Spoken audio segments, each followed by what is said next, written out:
G'day mate, 40 here. So out for a walk in Westwood at UCLA, doing a little pinecone nationalism here. And I've been listening to Leviathan by Thomas Hobbes. And I just shut it off at the sentence where he says, man is most dangerous when he is most at ease, because then he is most likely to want to share his wisdom. I thought that's great.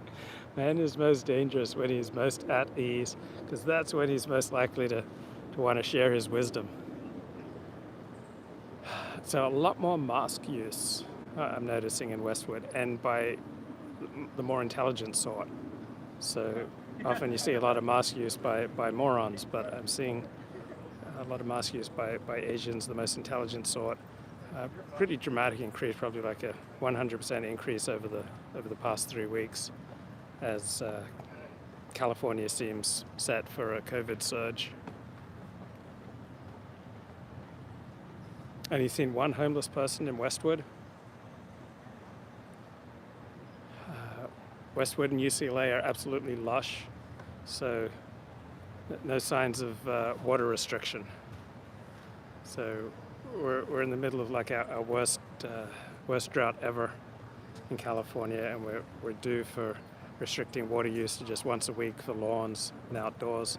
So you got to believe that a lot of gardens are going to take a really big hit, but no signs of that yet in Westwood. So Australia had an election on Saturday. It's mandatory to vote in Australia. And I noticed news reports say Australia moved left, but not very dramatically. So it's not even clear that the Labor Party, the centre-left party, is even going to have a majority. They'll probably have to rely on votes from independents and Greens. So virtually all the independents, quote-unquote independents, who've been elected to Parliament are of the left, except for Bob Katter. So Bob Katter is probably the most right-wing member of Parliament. He's from Queensland. And the Liberal Party, which is the party of the centre-right in Australia, they got absolutely decimated in their traditional strongholds in the cities. So Josh Frydenberg, the Treasurer of Australia, Jewish, he seemed to be on tap to be the next Prime Minister of Australia. He lost his seat in Melbourne. Like his seat, incredibly affluent area, you'd have a very difficult time finding any home there for less than $5 million.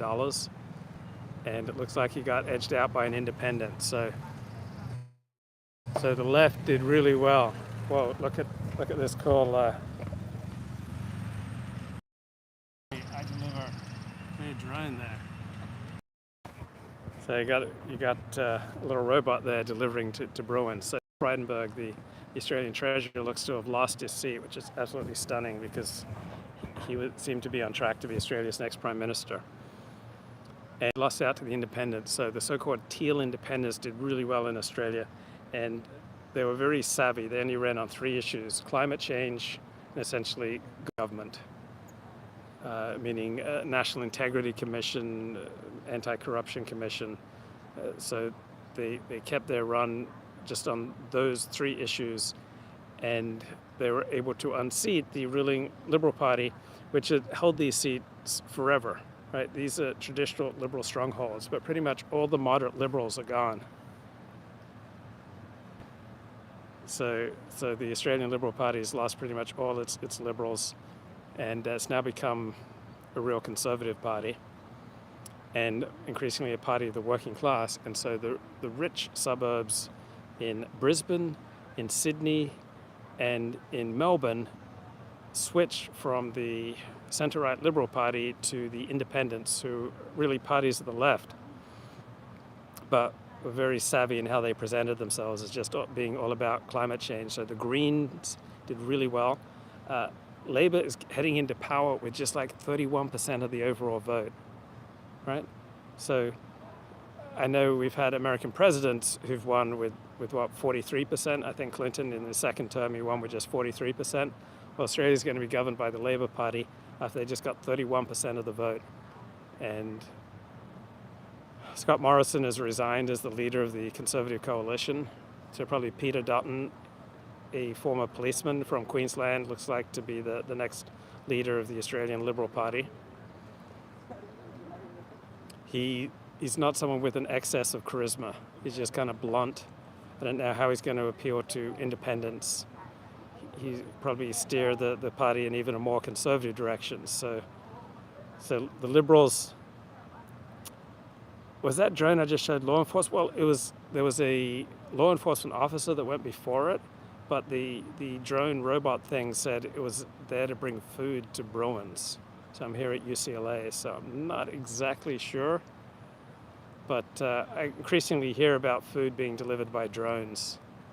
So certainly the way of the future.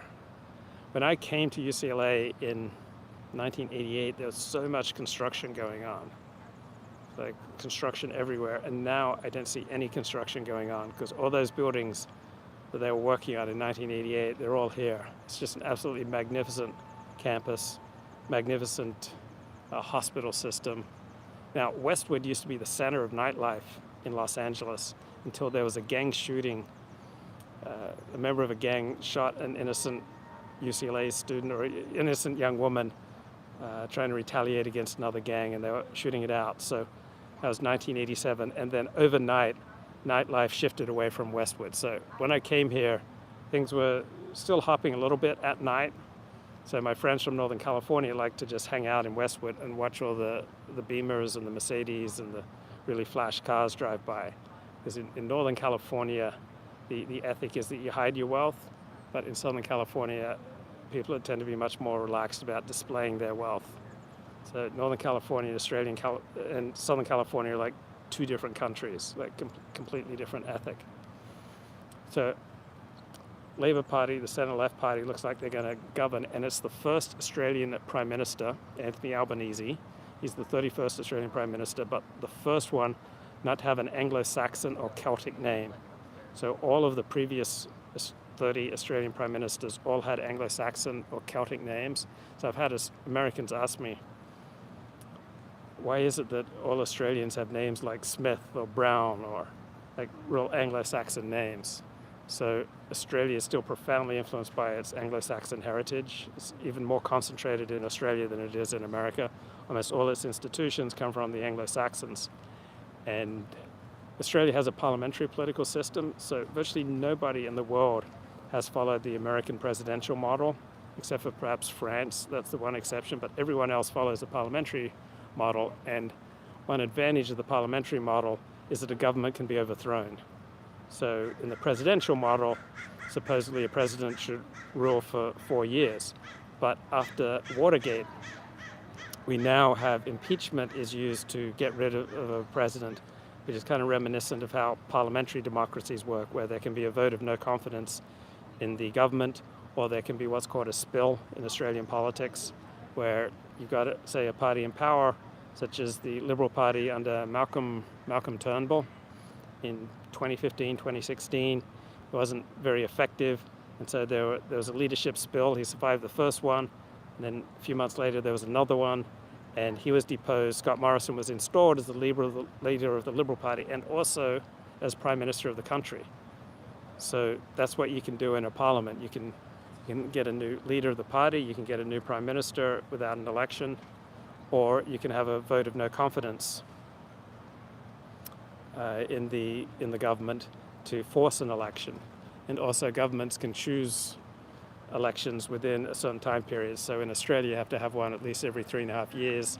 I think in the British parliamentary system you have to have an election every 5 years, but governments will choose to call an election when they feel like they're best situated. So the current Australian government prior to this election, the Conservative coalition, they basically waited to the last moment to call an election because they've been running behind in the polls for about 9 months, and no one who's ever been as consistently behind as the Conservative coalition has been this year in Australia has ever come back and actually